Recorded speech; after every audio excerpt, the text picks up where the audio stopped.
In this guide, I'll show you how I achieve this non-metallic metal effect with a makeup sponge, without overthinking it. Usually, non-metallic metal feels like a massive headache. You think you need an airbrush or hours of glazing to get it smooth. So in this video, I'm going to strip all that back and show you how to get high contrast blends using just a sponge and a brush. I'll break down the steps on a Space Marine sword first, then we'll switch to a Lumineth Great Blade to add some real color and sell that reflective finish. Alrighty, let's get into it. First things first, grab yourself a makeup sponge and get it just a little damp. I like to dunk it in water and then squeeze it out into a paper towel so it's slightly damp. We're starting off with this power sword that's been base coated black. I want to establish the brightest volumes first, so I'm grabbing some bold titanium white. The moisture in the sponge will be enough to thin this down. Then I'll give the sponge a good press on a paper towel. This will remove any excess paint, which will give you much more control when applying it. I'm dabbing this in a pattern alternating between light and dark, covering fairly large areas. You've probably seen this stylized approach done on swords a million times before, and it's easy to replicate, especially if you don't want to think too much about light placement. Don't stress about being neat here. At this stage, we're just laying down our brightest volumes.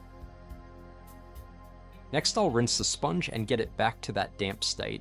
This time, I'm using neutral grey, and you want the consistency of this to be semi-transparent.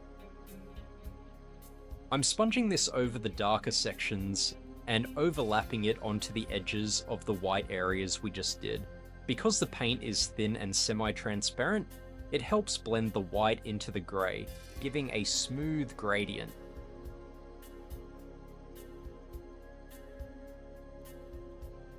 Now to add some darker contrast, I'll mix neutral grey and tenebrous grey at roughly equal parts. I'm dabbing this back into the dark areas to punch the contrast. Just like before, the paint is transparent enough to tint the colours underneath, giving it that blended look. Now once you're happy with those blends, it's time to bring the shape of the blade back. So let's add some edge highlights. I'm loading up my brush with bold titanium white and wiping most of it off.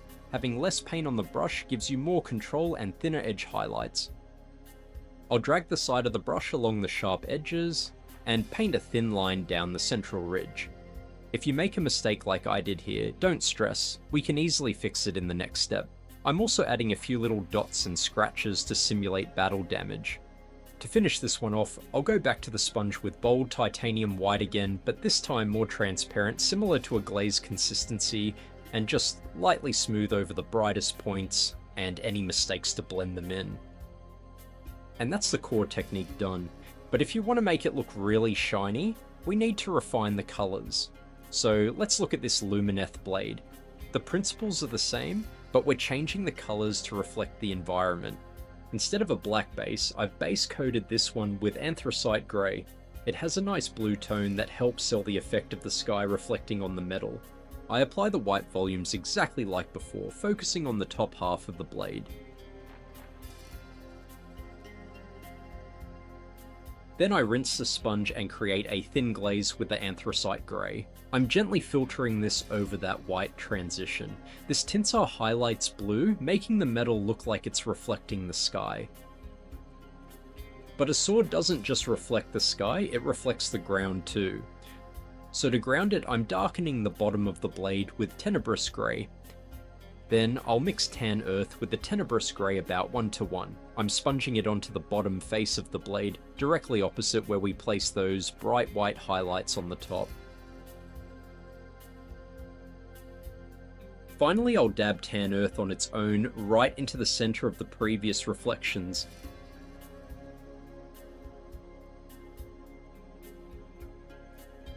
Now it's looking more reflective, but it still needs highlights to separate the top and bottom and make it look sharp.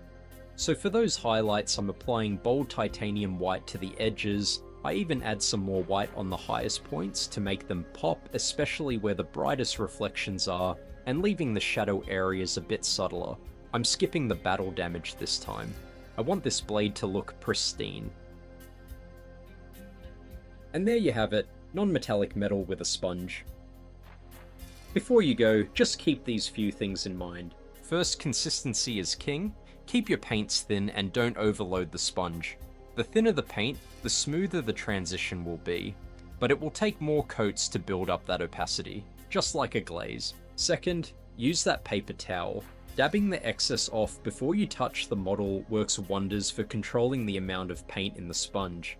And finally, start big. If you're trying this for the first time, practice on larger surfaces first where you have a bit more room to move. I hope this guide helped, and if it did, consider throwing this video a like and sub. And a massive thank you to all my patrons who make these videos possible. If you want to see more tutorials like this, consider checking out my Patreon. Cheers for watching and see you in the next one.